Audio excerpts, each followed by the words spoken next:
Hello, we are continuing Chapter 3. This is the second of two parts as we continue looking at criminal law from an American perspective. And basically, as a reminder, that means that we're going to be using terms that are more familiar to Americans, more so than maybe to some of the other countries. We were talking about criminal law and began with discussion of substantive criminal law. We're ready to move now into procedural criminal law. And you'll recall that this is the area of law that's more interested in or more concerned with how the law is carried out, the procedures that are to be followed. One of the ways that procedural criminal law is presented, especially in the social sciences, is with reference to Packer's models. Packer came up with these in the 1960s, if I recall correctly, and he referred to them as the due process model and the crime control model. And the thing to keep in mind as we go through this is that both of these models are interested in pretty much the same thing. It's just the procedures that are used, the process that they are used to go about achieving them. Specifically, both want to repress crime. They just do so with attention to different values, as the slide indicates. And both are also interested in guaranteeing social freedom, again, with attention to different values. So as we end up comparing these two models, the crime control model on the left, as you can see, assumes that freedom is so important that every effort must be made to repress crime. The example that I give in class, teaching here in Colorado, makes reference to one of the areas of the Denver metropolitan area, a street there called Colfax Street that is rather notorious on its east side for crime, high levels of crime, property crime, prostitution, a variety of things. But the question I ask my students is, would they walk down East Colfax Street at 2 a.m., for example? And most, of course, would say that they wouldn't be interested in doing that. And I asked, well, what would have to be done to make you feel comfortable doing so? And consistently, they all indicated things like increased police presence, the idea that there might be closed-circuit TV monitoring the area. In other words, a variety of crime control techniques that would be used. And they also agree that this would serve to repress crime, and they would feel more comfortable walking down that section of town if in fact these things were present. They might still not do it, but at least they would feel more comfortable if they had to do it. These are methods or techniques, things such as increased police patrol, that the crime control model sees as being important in order to assume the freedom of movement as being the primary value to be achieved. That is, the idea that each of us as citizens should be free to move about in whatever parts of the city or the country that we might want to move. That would be freedom for the crime control model. The due process model, however, takes a different approach, assuming that freedom is so important that every effort must be made to ensure that the government follows legal procedures at any time when the government wants to intrude in the private citizen's life. The idea here is that we have as much to fear from government intrusion in our lives as we do from the fellow citizens out to harm ourselves or our property. So taking that Colfax Street example again, those people following the due process model would say that in order for the crime control to be carried out properly, all of those crime control techniques would lead to great interference from the government and a greater intrusion in citizens' lives, so that I might be stopped every 3 blocks by a police officer asking who I am, where I'm going, showing ID, and I freely walk down for the next 2 or 3 blocks and get stopped again. Same kind of questions. Well, that would be very intrusive in my life, and getting me from point A to point B, but having to stop every 2 or 3 blocks and explain myself would be quite irritating to many people. But this is the conflict that's set up between the crime control model and the due process model. The idea that freedom is important, both models certainly agree with that, but in order for me to be able to freely move about without fear of harm to myself and my property, I'm probably going to have to end up having to give up individual liberty. On the other hand, giving up or refusing to give up individual liberties and wanting to be able to be free to move about from government intrusion in my life and having to answer questions that are asked by police officers, for example, might mean, in fact certainly would mean, that I am putting myself at greater risk to harm from my fellow citizens. So it's these kinds of conflicts that are represented by this crime control versus the due process model. Continuing down the list on the left, back to the crime control model. Crime control model seeks to make decisions that will identify factual guilt, contrasted with, as you can see, the due process model, which seeks to make decisions that will identify legal guilt. This will become more clear as we move forward, both in this chapter and in some of the future chapters as well. But the basic idea is that there are individuals who are, in fact, guilty of whatever crime they might have been accused of. And in order to show that factual guilt, you sometimes have a variety of very clear evidence. And that evidence has been gathered by the police, for example, which supports this idea that the individual, that John, was in fact guilty of the burglary that John is accused of having committed. And the crime control model is very much interested in making sure that the individuals who have been charged are in fact guilty and showing that factual guilt. The due process model, on the other hand, says that factual guilt is certainly important, and we don't want to be locking up individuals who are not in fact guilty, but the primary concern should be to show legal guilt. And by this the term is meant to be able to show, or the requirement is to force the government, specifically police, prosecutors, to be able to show legally that this individual has been properly charged, the evidence has been properly introduced, the appropriate evidence has been gathered, all the proper procedures have been followed in any attempt by the government to show this individual is guilty as charged. The end result is that factual guilt and legal guilt, again, both are attempting to make sure that the people who actually did the accused crime are appropriately punished, but they just go about it in two different ways. We're going to come back to this a little bit later, especially when we're talking about the adversarial system versus the inquisitorial system, as we do so in chapter 5 and again in 7. Some people have argued that factual guilt is emphasized more by the inquisitorial system and legal guilt more so by the adversarial system, but again, we'll come back to this area. The next bulleted item is efficiency of action, and this fits rather nicely with this idea of factual guilt. Under the crime control model, the emphasis is upon speed and finality. The action is needed to be carried out in an efficient manner. This is fairly easy to do when you're dealing with factual guilt. You want to find out, did this person in fact commit this crime? Oftentimes I use here the example of the exclusionary rule. The exclusionary rule, which is not even common in other common law countries, or not even typically found in other common law countries, the United States version of the exclusionary rule is a little bit unique.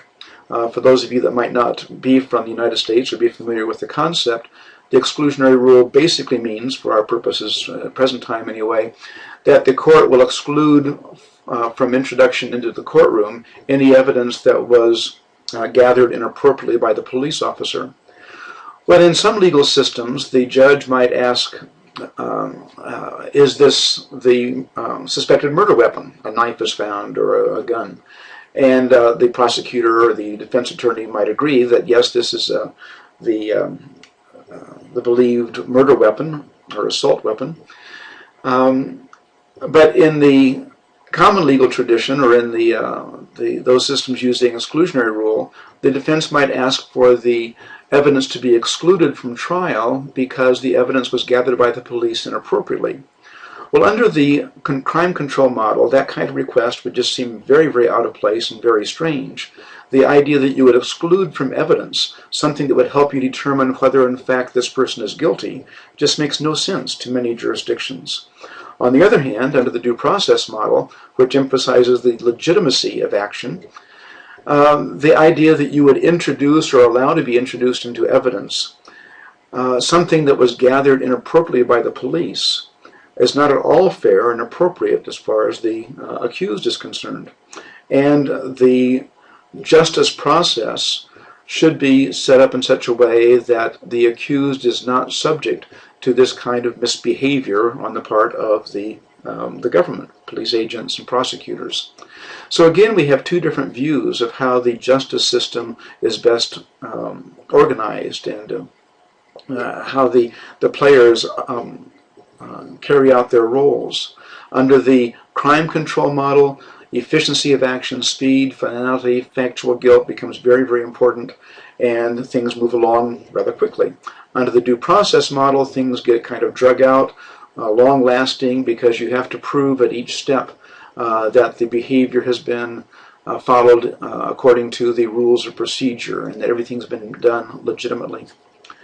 So the crime control model then, given all of the above, requires a high rate of conviction and apprehension, a high rate of apprehension and conviction by excluding those who are not likely to be guilty. In other words, the investigation stage is the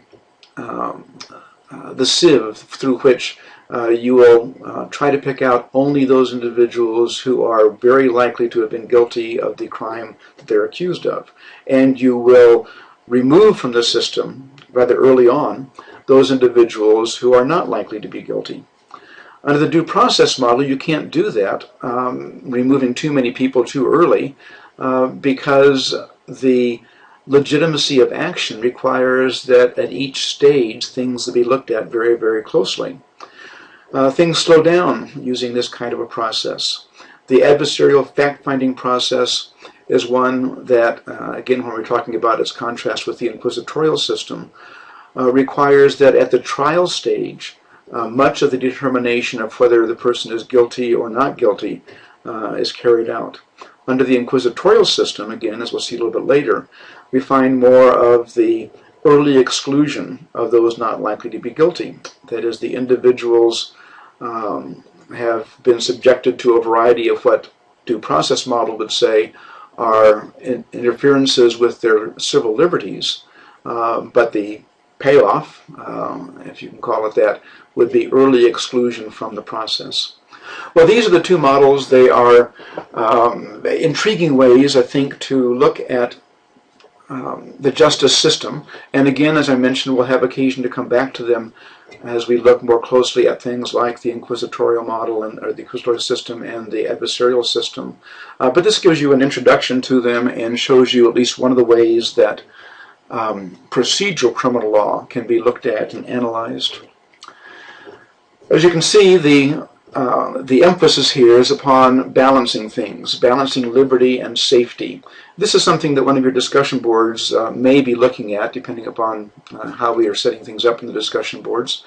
But even if we don't have a chance to come back to it in a discussion board, Ben Franklin's quote is typically used to identify this contrast. They that can give up essential liberty to obtain a little temporary safety deserve neither liberty nor safety, said Benjamin Franklin. This sets up the seesaw kind of process. Everybody, both due process and crime control, would truly like to have a very balanced seesaw, if you will, or teeter-totter.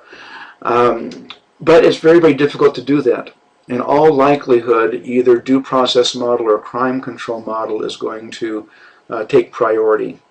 There are some who have argued in the United States, for example, and in some other Western democracies after the increase in terrorism, that the due process model, which used to hold sway in many of those countries, is being tilted more toward the crime control model emphasis as we try to crack down on the terrorist activities that many countries are experiencing. But again, the ideal is to have a balance the reality is that in most any country you can identify, that particular country is probably going to balance, or I'm sorry, to weight more heavily either due process or crime control. This idea of terrorism, or not the idea, but the crime of terrorism, is one of the areas that liberty and justice are oftentimes talked about. As an example of both substantive and procedural law, the USA Patriot Act is oftentimes used to show how substantive law and procedural law issues can be modified in an attempt to fight terrorism, as a particular example. And there are, in doing this, a couple sections of the Patriot Act that are typically highlighted. It's important to note here that those groups and individuals that are critical of these and some other sections of the Patriot Act are not so much saying that the sections shouldn't exist or the Patriot Act shouldn't exist. It's more a desire for greater oversight and checks and balances. And I've just identified three here that are also found in your textbook. Section 206 deals with roving wiretaps.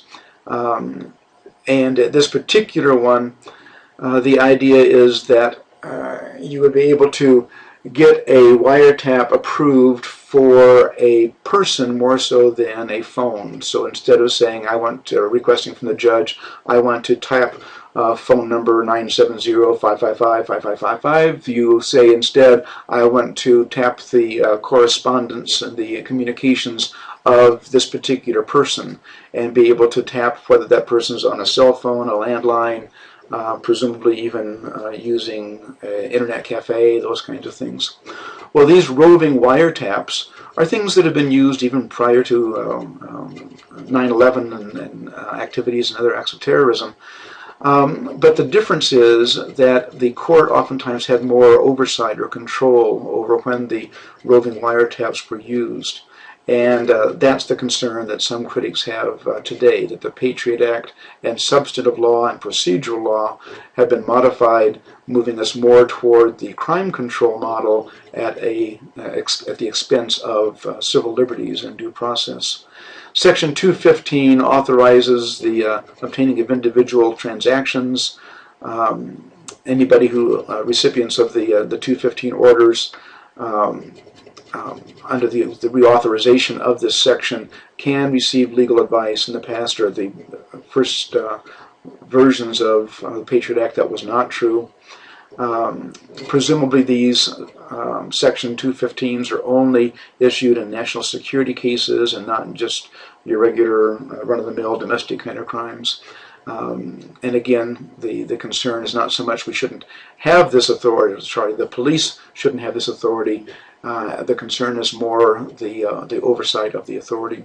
And the last one, Section 213, are the sneak and peek provisions, and these expand the government's ability to search private property, but not to notify the person of that search until a later time. And now the reauthorization in response to the critics have made restrictions saying that persons must be notified. Extensions, however, are allowed, and again, some of the critics are still not satisfied with even these reauthorization provisions that have been made. So these are some examples and ideas of how one particular instance, the Patriot Act and the fight against terrorism, has responded or has changed procedural and substantive law, at least in the United States.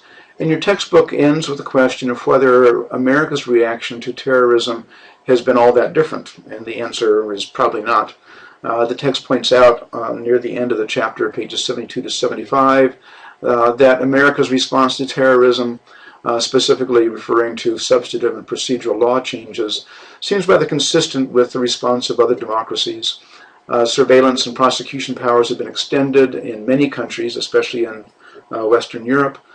We have countries who are now providing detention without charge, wiretapping, limiting access to counsel in terrorism cases, closed circuit TV becoming very, very popular in Great Britain especially, for example. But all these things are examples of what some would say are moves away from a due process model more toward a crime control model, and changes that have been carried out as a result of changing substantive and procedural law. That gives you a bit of an overview, and with this background, it completes Chapter 3, and we are getting ready to move on to Chapter 4, where we start looking more specifically at the different ways in which the legal systems can be organized, and we do so through reference to legal traditions. So I will speak with you again in Chapter 4. Thank you for your attention.